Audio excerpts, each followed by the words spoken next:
कैसे हैं आप सभी? मैं आशा करती हूँ सभी लोग स्वस्थ और प्रसन्न होंगे। आज हम हमारा पाठ दूर देश की परियां को पढ़ेंगे और समझेंगे। तो आइए शुरू करते हैं इस पाठ को। यह है पाठ 7, दूर देश की परियां। बहुत समय पहले की बात है। दूर देश में कुछ परियां रहा करती थीं। उसमें से एक परी बहुत ही सुंदर थी। क्या थी? बहुत सुंदर परी थी। वह बर्फ सी उजली यानी बर्फ के समान सफेद थी, इसीलिए उसका नाम रखा था सफेद परी। वो इतनी सफेद थी इसीलिए उसका नाम भी सफेद परी रख दिया। सफेद परी की 3 और सहेलियां भी थीं। पहली गुलाबी, नीली और लाल परी। चारों सहेलियां साथ साथ रहती, एक साथ खाना खाती और एक साथ खेलती और गर्मी बहुत बढ़ गई। तब सफेद परी ने कहा, चलो कहीं दूर सैर करने चलते हैं। क्या कहा? चलो कहीं सैर करने चलते हैं। अन्य सहेलियों ने सफेद परी की हाँ में हाँ मिला दी। उन्होंने भी कहा चलो ठीक है हम घूमने चलते हैं। चलो वहां चले जहां चांद की रोशनी हो, नरम हरियाली फैली हो, जहां शीतल झील हो, शीतल यानी ठंडी झील हो, उसमें डुबकी लगाएंगे हम लोग, यानी हम उसमें नहाएंगे। उड़ते उड़ते चारों सहेलियां नील देश में जा पहुंची। वहां उन्होंने देखा नीचे सुंदर महल है, फलों के ऊंचे ऊंचे पेड़ हैं, पास ही झील भी है। बड़ा ही सुंदर और मनोहर, मन को हरने वाला दृश्य वहां पर है। चारों परियां फूल के एक बाग में उतरी। वहां हरी भरी नरम घास थी। नरम घास पर लेटकर परियों ने अपनी थकान दूर की। फिर वो फूलों के बगीचे में खेलने लगी। उन्हें खूब मजा आ रहा था। वे जोर जोर से हंस भी रही थी, आनंद उठा रही थी। बहुत थक गई हूँ, गुलाबी परी ने कहा। चलो झील में डुबकी लगाएं, सफेद परी ने कहा। चारों सहेलियां नीली झील की ओर चल पड़ी।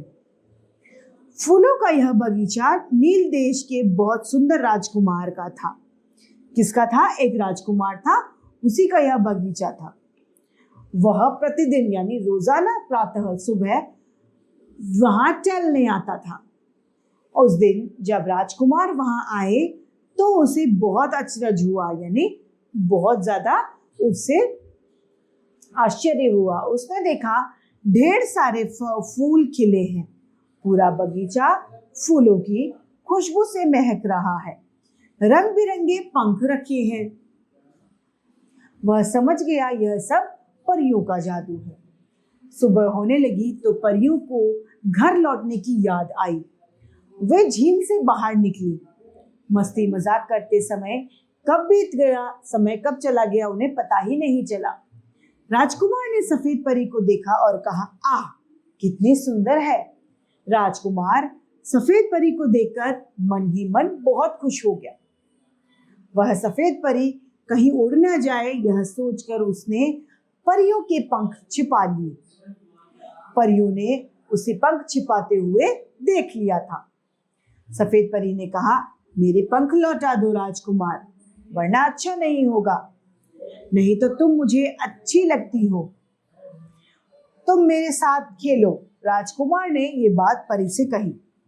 परी ने राजकुमार को देखा, उसे वह बहुत अच्छा लगा। वह भी मन ही मन उसे पसंद करने लग जाती है। उसने धीरे धीरे कहा, परंतु राजकुमार मेरी 3 सहेलियां और हैं, मैं उन्हें नहीं छोड़ूंगी। राजकुमार ने कहा, मेरे 3 भाई और हैं, तुम्हारी तीनों सहेलियां उनके साथ खेलेंगी, ठीक है ना? चारों परियां राजकुमार की बात मान गईं।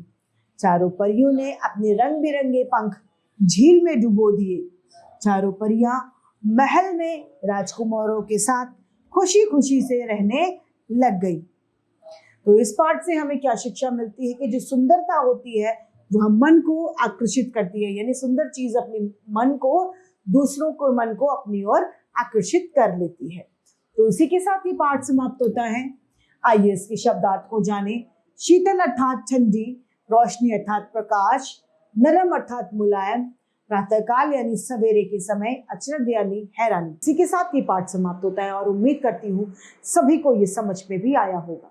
आज के लिए इतना ही, फिर मिलते हैं। धन्यवाद।